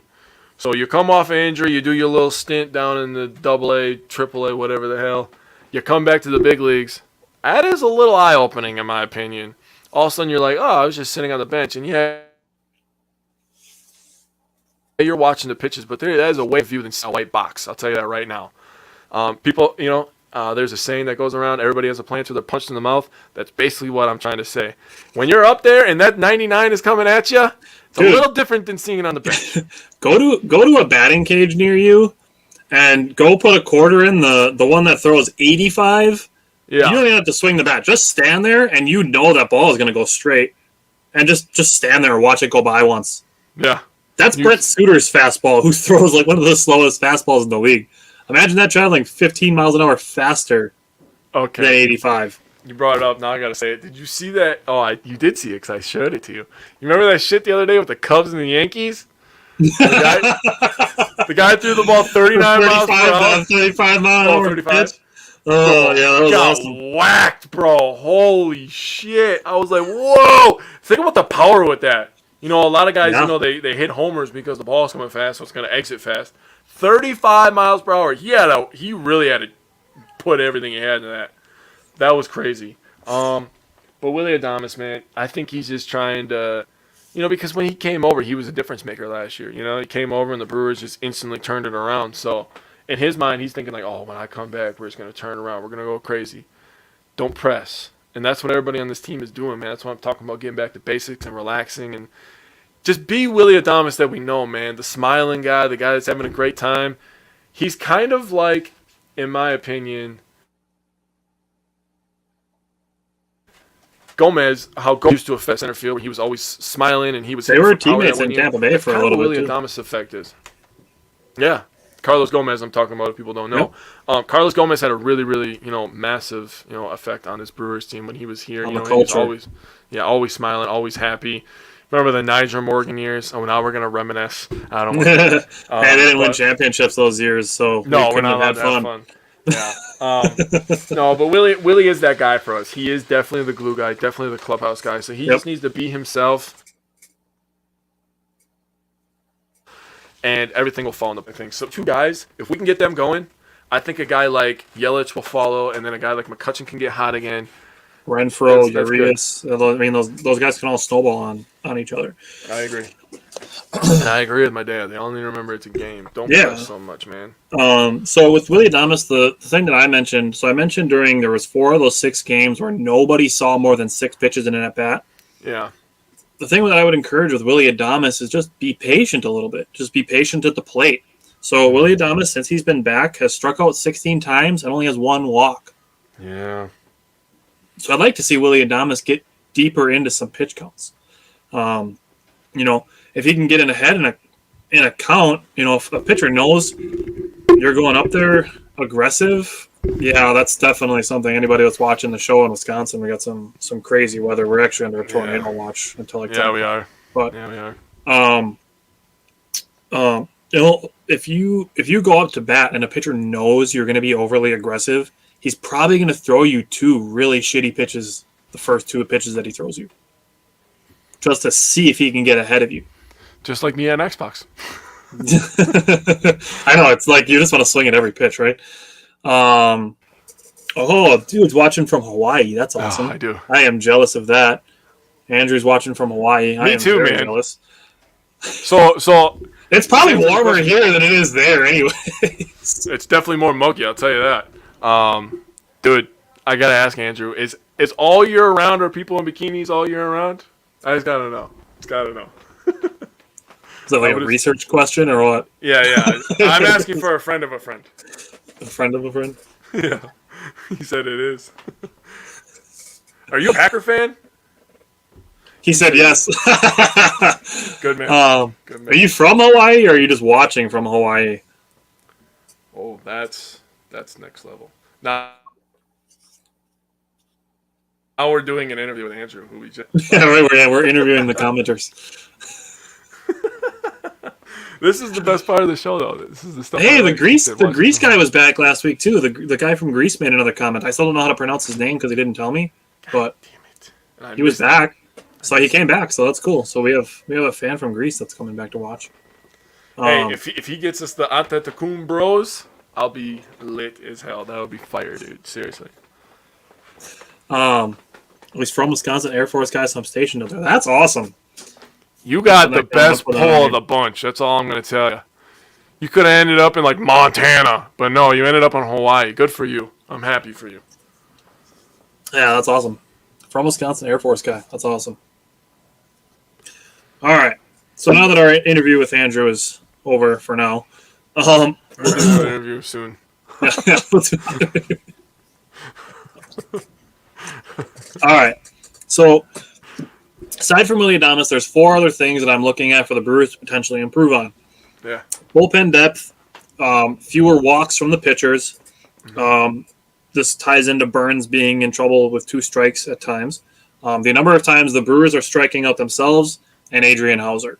So I don't know if there's any of those that you want to pick, or if Andrew wants to pick one, we can talk about them. But we'll talk about all 4. Andrew, you got a camera on that cell phone, boy? Come on the show, man. No, I'm gonna let you elaborate. I'm gonna let you elaborate, and then I'm gonna add my comments in. I'm gonna let you have the floor right now. Which one do you want to pick? Pick one. Adrian Hauser. Start with Adrian. Okay, Hauser. We'll start with Hauser. He pitched last night and he pitched last Wednesday. So, yep. With Adrian Hauser, the trouble that I'm seeing him get in, like we mentioned, he only gave up 1 walk in both of the games that he pitched. The trouble that he's getting in is by leaving pitches in the upper half of the strike zone. The Brewers, as a team, have been prioritizing keeping pitches down in the zone. The whole team is doing this, the entire pitching staff. So when the Brewers are getting in trouble, it's all in the top half of the strike zone. So that's my suggestion for Hauser, is to keep the ball down, especially for a guy like Hauser that gives up a lot of contact. When you give up a lot of contact and you're giving it up between the belt and the letters, that's the wheelhouse. The bottom of the zone is the area you have to protect. That's where you get those ground balls. That's where you get soft contact. That's where if you get a guy going down to try to reach on a ball, you can get pop-ups. So if Adrian Hauser, a guy who gives up a lot of contact, can keep the ball in the bottom half of the zone, that's where he needs to operate. The home run that he gave up Yesterday, I don't remember who he gave up the home run to. Um, I think it was McNeil or something like that. yeah, maybe. Um, the home run that he gave up was a pitch that, like, if my hand is the strike zone, was up here. Like, it was in the upper third of the strike zone. Those, like, for a guy like Adrian Hauser that gives up a lot of contact, that's just a home run derby pitch at that point is what it is. Unless it's going to move 18 inches, but Hauser's not that guy that has Oh, that stuff. no home runs yesterday. I think it was the Maybe double. Maybe you're talking about. was it the double, I or think maybe it was Mc- from it last was Wednesday. it was McNeil, Um, yeah, with the 2 RBI double. I think Alonso had a double on him last night too, but I don't remember. It was Nemo. Nemo. Nemo. Yeah, the Plays for pitch New that York. got him in He's really trouble good. was in the top third of the strike zone, and that was the pitch that got lasered. So that's my suggestion. My how to improve for Adrian Hauser is to keep the ball in the bottom half of the strike zone. Well, Kelly did that too. I don't remember what game it was, but he has kind of that sidearm action when he throws the ball. But you could tell right when his left his hand, it was going to be up, and the batter knew that too. And God, I believe That's kind of how all of when you pitch that Philly. direction. That's kind of how all of them go. They all kind of rise because you're throwing from such a low angle. Yeah, he left one like right here, right in the frickin' meat of the plate, and it was a guy. I think it was against the Phillies, and the guy Might have just been Miguel Sanchez. absolutely just murdered it, and it was just like wow. I was like, that's bad. Anyways. All right. So we got bullpen depth, fewer walks, and striking out. Bullpen depth. All right. So bullpen depth, it came around in the second game of the Phillies series. Suter gave up a run. That was the game that Barker gave up 4. The bullpen depth came up in the third game of that series when Trevor Kelly gave up home runs to Bryce Harper and Kyle Schwarber. Yeah. Came up in the first game of the National Series where Miguel Sanchez gave up 4 earned runs. So a couple things that I'm looking at here. One, I'm going to double down on one thing I said last week, that when Brandon Woodruff comes back, that Jason Alexander stays in the bullpen. You use him for long relief or when you really need a ground ball. I would trust Jason Alexander to give you 2 or 3 innings on a game where, say, Lower gets out of control with his pitch count and he only pitches 4 1/3 inning. And say Brent Suter and Trevor Gott, who will be back Monday, next Monday, is another guy. Say those guys aren't available, you can throw Jason Alexander in there for 2 2/3 innings and know that he's got the capability to go those innings. And if he's pitching well, let him go further. Yep, I agree. So you can piggyback him almost on that, and almost do like an opener thing like you could with Aaron Ashby. Or this ties in with Adrian Hauser. So I'm glad you picked bullpen depth. That's a good one to pick. Because you could do, say, Aaron Ashby and Adrian Hauser when Brandon Woodruff is healthy and you're back to your 5-man rotation at least. The guys that are struggling, you can get them out of games a little bit earlier before they start getting into the places where they're going to start giving up hits, walk, hit, and getting to a snowball. You can take them out after 4 innings, even though if their pitch count is in the 70s. And you could put Jason Alexander in for 2 or 3 innings and kind of piggyback starters almost like they do in the playoffs, but do it in the regular season with some guys that are struggling. Let them pitch 4 really good innings instead of 4 good innings followed by a really bad 5th, and that turns into 4 earned runs. When they start going through the lineup the third time, when people start figuring you out. Yeah. I agree. So That's toss Jason awesome. Alexander in there. So Jason Alexander is a guy that I look at to help the bullpen depth. Trevor Gott, like I just mentioned, he is eligible to be back off the injured list on Monday. And then I'm really, really, really hoping that Nick Cousins, by them choosing the rehab over Tommy John surgery, if that works out the way that I'm sure they're hoping it does, and Nick Cousins can come back sometime around like August, and you can get a dude that throws 96-mile-an-hour fastballs and then 82-mile-an-hour sliders that move this much, and just add that in mid-August to your bullpen, that would be huge. If that works out, that they rehab Nick Cousins that way, so that I'm looking at that for bullpen depth. And then, His name like was I Jake said, Cousins. what did You're I wrote saying Nick. Nick Cousins. I don't even know who Nick Cousins is. I don't know why I wrote that down. I don't know either. Maybe you were talking to a Nick at work. I don't even know. That's really weird. Okay, so Jake Cousins, Trevor Gott, Jason Alexander. Those are my three guys to potentially improve the bullpen depth. And they definitely will. Jake Cousins was one of our better relievers last year, all year Yeah. anyway. Yep. And Jason Alexander has been a delight to watch. And, like we said earlier, he's a little stressful, but he's fun. Man, he gets shit done. I'm just looking up Nick Cousins to see if that's an actual thing. Oh, he plays for the Predators. That's why. I don't watch hockey, so. I do when it's on national TV. That's the only way I can watch a Nashville hockey team. He plays for the Predators. That's why I wrote Nick Cousins. I was like, who the hell is Nick Cousins? At least there's a reason for it. At least it's not just like a random person from like Kentucky or something like that. Always Kentucky, always the middle of nowhere. At least it's something that I had a reason for writing that down. So staying on the subject of pitching, I'm going to go to fewer walks / Corbin Burnes with 2 strikes. Yeah. So Burnes in his last outing gave up 4 walks. 2 of them came on the cutter, 1 came on a sinker, and 1 came on a curveball. The 4 walks that he gave up, 2 of them were 1-2 counts that came back for walks. One of them was a 2-2 count, and one of them was a 3-0 count that came back to that he got back to a 3-2 count, got back to a full count. Andrew knew that Nick Cousins was on the Predators. I had to Google. I had to look it up because it was driving me nuts. I'm like, why was I thinking Nick Cousins? But Andrew knew that. We're gonna have to get Andrew on one of the trivia contests. Like we had Steve on the Packers one. He knew like all of the answers. We could do that after his second interview. Yes, yeah, after his second interview, after he passes the second barrier.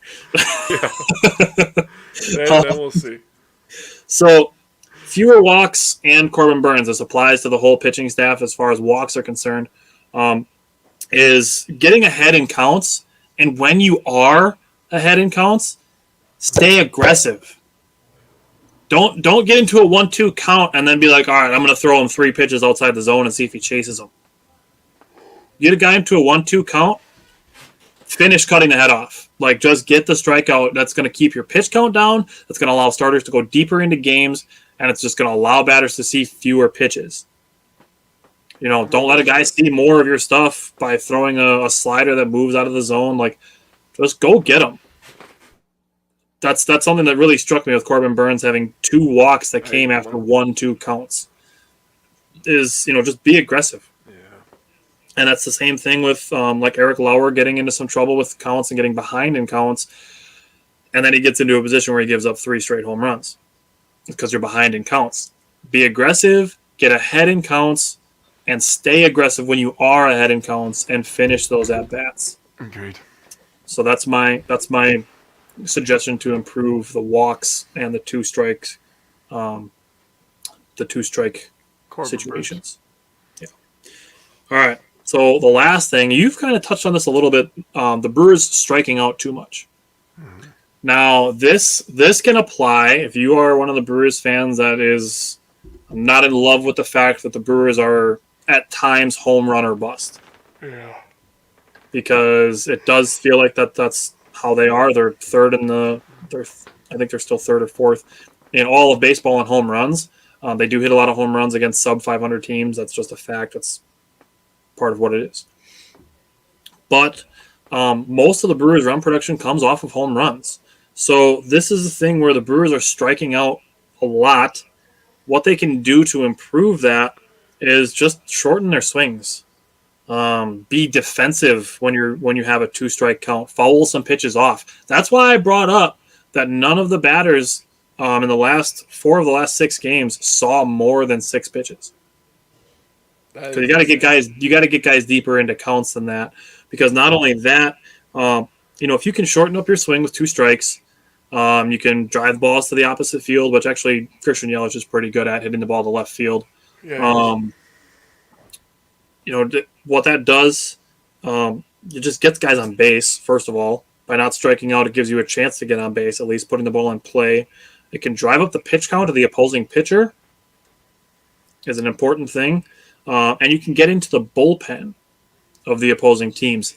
Now, especially early in a series, if you can get into a team bullpen early in a series, then that bullpen pitcher may not be available the next day. And they may have to go with a guy that they don't trust as much out of the bullpen. And that can help you the next day and the next game. Like, those are things that are factors. So if you can do that and you can drive it and make teams have to use more pitchers because you're driving their pitch counts up because you're taking at bats longer and deeper, you can affect a team's pitching staff that way. So, shorten your swing, pull some pitches off. You don't have to swing for the fences. It's a thing that the Brewers do a lot, unfortunately. Like, Willie Adames is a fence swinger. Luis Urias is a fence swinger. Hunter Renfroe is kind of a fence swinger. Rowdy and Yelich are at times as well. But, get into a bullpen.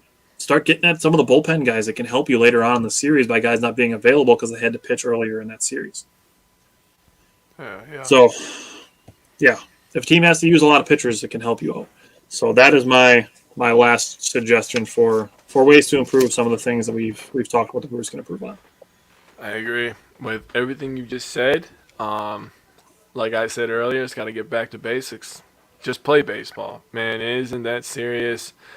If I was a professional athlete, I don't think on social media during the season, to be honest with you, because I would see all the negative things that people are saying, and it would affect me. I'm not gonna lie. I'm a person that takes criticism, both positive and negatively, it affects me a lot, on both ends of the spectrum. Mm-hmm. So I'm definitely one of those people. Like, if I hear positive, I will be in a great mood and I will be more productive. So that's what our kind of goal is, and that's why I love it so much, because I know how it changes my life. So maybe we can change their lives. Maybe they'll play better. Maybe, and this is a crazy thought. I'm going to be sarcastic now. Maybe, we'll all be able to enjoy all of our seasons if we're positive, because they'll all win championships every single year. What do you think about that? Every single year. It's just, what do you think about that? All the numbers are coming up Wisconsin. They are. All of them. Well, oh my God. So I got to ask you this. So, did you watch First Take today or no? I don't watch First Take. Oh, no, you had to drive them walk? No. Oh, my God. This guy, Mad Dog, was on there again, and he named his best sports cities, right? He had, who did he have? He had Detroit, he had Chicago, he had New York, Philly. I don't remember the last one, but I was like... Was that like the bottom five? No, he said those are his top five. I'm like, those are all garbage. All those are garbage. Yeah. Chicago was like third. Detroit was second. Oh, Cleveland was number one. Cleveland, I can level with a little bit more. I can at least respect some of those teams. But Detroit, Chicago, Philly, New York, I can see being on there just because of the atmosphere of the city. Yeah, not for the actual teams and fan bases themselves. But dude, Chicago, Philly. Malice in the Palace should disqualify Detroit. I agree, man. I mean, that was... And, man, how long... So should the Lions. The Lions should disqualify Detroit, too. Ooh. They deserve it. In the offseason, I don't mind talking shit to the Lions, okay? But during the season, when they start 1-7, I'm like, I feel bad. I don't like kicking people when they're down, so I'm just going to leave them alone. Hey, maybe you guys will have another good draft next year. Yeah.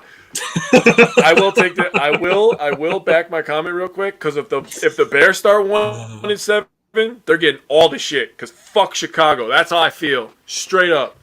I hate you, Chicago. Yeah. All of your teams. I don't care. And I want all the Chicago people to come on this show. I can't believe I got invited to that page, by the way. I got invited to a Chicago Bears fan page. That is awesome. I don't know how they messed that up.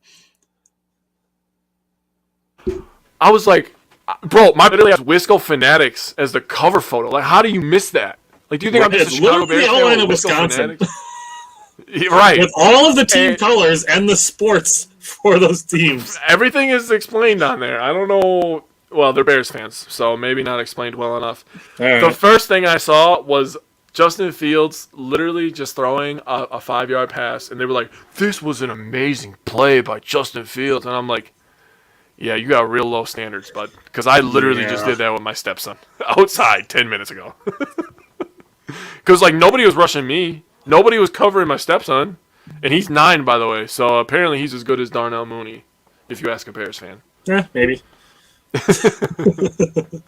Okay. Oh, Chicago, I mean, I finally found one pair of Chicago fans that aren't like totally off their rockers and just like terrible people. So, I mean, there's that. Vikings fans are really, really hit and miss. Like I know at least one Vikings fan that respects Aaron Rodgers and doesn't like just talk out of his ass all the time. Then I also know several Vikings fans that like still brag about Anthony Barr injuring Aaron Rodgers, which is still just like one of the least classy things you could possibly do. And Detroit, yeah, it just turns into a feeling sorry for them situation. So I don't really feel the need to pick on Detroit ever. But looking at what I'm saying, that's rough. Looking at what's next for the Brewers, they have the Mets again tonight. Corbin Burns back on the mound. See if we can get a bounce back game from Corbin Burns. Tomorrow they play the Mets again. It'd be nice to see Ashby have a bounce back game tomorrow as well, especially against a good Mets team. It'd be really good to see Ashby get a bounce back game there. Then they play the Reds from Friday to Sunday. They're still on the road. This is their third 3-team, 3-city road trip in the first 60 games of the season. Those are really long road trips. There's 3 of them all in the first 2 months of the season. So it's a lot of traveling. So that, it's possible that has an effect on them. I'm not using it as an excuse because like teams have to travel, but having 3-city road trips in the first 60 games, so essentially in the first third of the season, that's a lot. That's a lot of travel, man. It's a lot of travel. So it's going to be, for those 3 games, Lauer, going to be Jason Alexander again, and then Adrian Hauser. With Adrian Hauser. With Jason Alexander, I want to talk about Brandon Woodruff. After his ankle injury, he started dealing with some circulation issues in the middle 3 fingers that affects your index finger, your middle finger, and your ring finger. And it makes it harder to throw breaking balls. So that's what Woodruff's been dealing with. He threw a 40-pitch bullpen simulation yesterday, so he's getting back. But I don't think he's going to make his next start. I think today would be the first day he's eligible to come off the injured list. So his next start would be scheduled for Saturday. I don't think he's going to make that start. I think they're just going to keep him out one more start, probably in part because Jason Alexander has been pitching so well in his place that you just let Jason Alexander make one more start. You let Woodruff rehab it for one more week, and then you start Woodruff anytime. Starting Monday, they have a 4-game home series with St. Louis. So maybe you wait for Brandon Woodruff to get back during that series, and you let Jason Alexander pitch again against the Reds. Watch the Brewers take the lead in NL Central again, and everybody will chill out. Just watch. That's what it's going to take. It's going to be like, well, we should have never lost the lead. That's exactly what will happen. The Brewers could sweep the Cardinals in that 4-game series next week and be back in the lead for the NL Central. And people will be like, well, they never should have lost the lead in the first place. So, like, it sucks, but it's the reality of social media, unfortunately, that people will find something to complain about even when things are going well. So we want to be that polar opposite, that when things suck, that there's still a positive takeaway and a positive outlook that can be had. So, I mean, maybe this is going to sound super weird. Maybe we should thank the Brewers for losing 8 games in a row because it gave us an opportunity to prove that there is a possibility of looking at things in a positive way even when the team is struggling. It was a little bit of a challenge at some points. Like the 10-0 loss was kind of tough because we struck out a bunch and stuff. But you could always try to put a positive spin on everything, and that does not just sports. That's life too. You can always put a positive spin and always remain positive. That's the thing. Like a negative situation is an opportunity to react in a positive way. That was good. I like that. I agree. That's how I feel. All right. So looking at Woodruff potentially to make a series start during the Cardinals series. Trevor Gott is eligible to be back on Monday. Colton Wong is probably going to be back on Saturday. They said that's when he's eligible to be back. They're probably going to activate him on Saturday. So Colton Wong should be back on Saturday. Craig Counsell said Mike Brasso is getting closer, but he's not going to make an appearance during the Mets series. So we're still going to be waiting a little bit on Mike Brasso. They haven't ruled him out for the Cincinnati series yet, but he could be back potentially during that Cincinnati series. So we'll see what happens with Mike Brasso. But Wong back on Saturday, got back on Monday. Time to get some bounce back games. Time to make the streak go in the other direction. I agree. Before the storm comes, man, I just want to say stay safe, you and your family. Stay indoors, and hopefully you have all the bread and milk that you need to survive in case the lights go out. I got to run to the store and get milk right after the show. So, all right, man. Well, we will be back next Wednesday. I want to thank Andrew for tuning in from Hawaii. We're going to be back Friday, first of all. Oh, you're right. I'm glad you brought that up. I am glad you brought that up because I had the banners pulled up and scrolled up to Wisco Fanatics so I could put this up there. Andrew would probably enjoy this. And I get to see you in real life. On Saturday, yeah. Friday night. In real life, I get to see you. Yeah. That's amazing.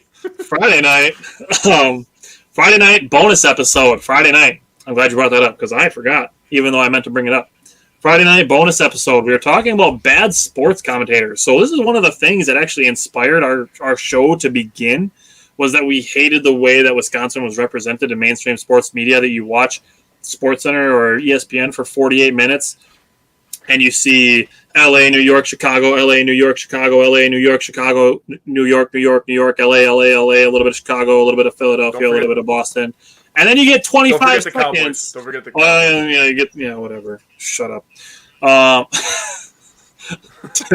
Okay, because you brought up the Cowboys, I have to bring it up. We shared it on the page, but if you haven't seen it already, scroll back to, I think it was yesterday or the day before. A news reporter was like, this week's temperatures are like the Dallas Cowboys. They're all peaking in the 90s. That was awesome. But one of the reasons we started this show is we didn't like the way that Wisconsin was portrayed in mainstream sports media, because you'd see 48 minutes out of an hour of all the major markets and then be like, oh, here, the Brewers played the Cubs, or the Brewers played, say, the Reds yesterday, and you get a 30-second highlight and you see the scoring plays, and that's it. Now, after they spent the last 15 minutes elaborating on the Yankees and the Dodgers playing against each other. So we also are aware that there is lots of what I like to call human clickbait out there. People like Skip Bayless and Stephen A. Smith. Jake and I each drafted. We did a little mini draft of sports commentators that we are going to basically essentially pick apart for making bad takes, because we know those guys are basically paid to say dumb shit just because it creates an argument on TV, and they want to drive their ratings up by watching people argue instead of actually watching something that has high quality. I will say we could do an entire episode just on Skip Bayless, because that guy is the king dipshit. God, we probably could. He's oh my god, he's so. I looked into him during the Packers-Bears recap. I have a lot of notes on Skip Bayless already. I have some of my Jake has Skip Bayless. Yep. Oh, we both have Skip Bayless, I thought. I thought you were just taking your Skip Bayless. I thought I gave him to you because I picked Colin Cowherd. I thought I had my two, and then we were both doing Skip Bayless. All right, dude. If you got extra Skip Bayless, I'll find some bad Skip Bayless shit. I want to pick from. I want both of us to do Skip Bayless because I got a lot on Skip Bayless. There's a lot. I'm just gonna say my guys. Okay, so I got Stephen A. Smith. I got Skip Bayless. And they were on a show together. Jesus Christ. Yeah. And then. Yeah, God help us with those two. And the third guy, big Bears homer. His name is Adam Rank. I don't know if everybody's heard of him. He's a fantasy football guy. He's on NFL Network. He goes on Good Morning Football. Skip doesn't believe Aaron Rodgers. No, he doesn't. But those are my three. Adam Rank, dude, I've been going at that guy for years, dude. He is easily the biggest Bears homer. He is what the Bears fans are in one person on national television, and I hate every ounce of it. Every ounce. Every time the Bears suck. And he's doing a season prediction. He's like, they'll beat the Packers. I'm like, you don't fucking believe that. And I know you don't. So stop saying it on TV, you bastard. You don't believe it. I know you don't. Andrew Skip said after the Bears played the Packers that Justin Fields didn't have that much worse of a game than Aaron Rodgers. Yeah. I ripped it. I like ripped it apart. It was such a dumb tweet that Skip Bayless put out. I already know what I'm going to do for one of my Skip Bayless things. But Bro, the two so many cringy things. The two that I drafted were Colin Coward and Dan Orlovsky. So those are the two that I picked.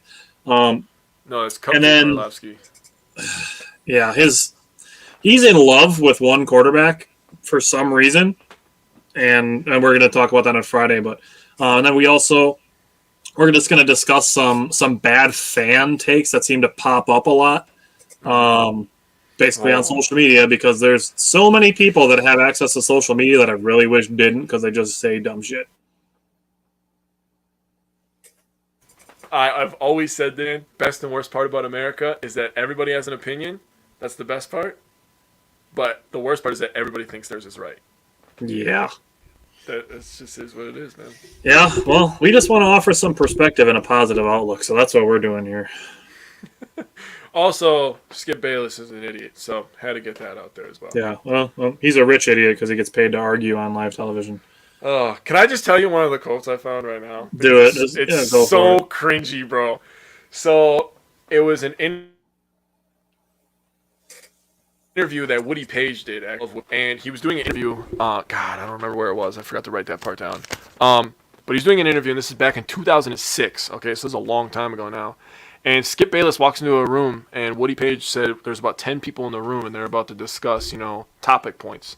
This is the first time that Woody met Skip, and Skip goes, "I've had more sex than all of you people in this room combined." And I'm like, what? What? The fuck does that have to do with anything? What? Dude, I found... Oh my god. A whole page.